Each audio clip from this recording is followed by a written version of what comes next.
Baik cina.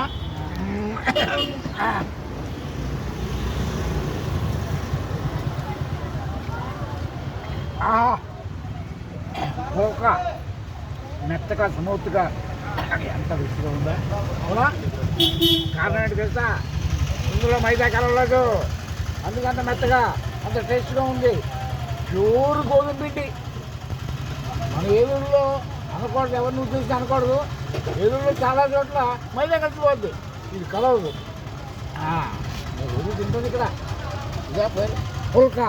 35 రూపాయలు 2 vegetable curries, 2 vegetable curries. అలాగే ఆలూ పరోటా ఉంది 45 రూపాయలు, దానికి 2 వెజిటేబుల్ కర్రీస్. ఎలా ఉంది కర్రీ? బాగుంది. పుల్కా ఎంత మెత్తగా ఉంది, ఎంత టేస్ట్గా ఉంది. అందుకోసం మైదా లేకుండా తయారయ్యి మన ఏరులో ఇంచుమించుగా భవానీ పుల్కా. అబ్బాయి తెలుసా, రాజస్థాన్ నుంచి వచ్చాడు. 20 సంవత్సరాల పైన నుంచి వచ్చి అందరితో సమానంగా ఉంటాడు. ముచ్చుగదులు లేవు. ఎలా ఉంది పుల్కా? బాగుందండి, చాలా బాగుందా? అందరికీ చెప్పు, మీ వాడు కూడా చెప్పు. నేను డైలీ ఇక్కడ తింటాను. పుల్కా, భవానీ పుల్కా, ఏలూరు.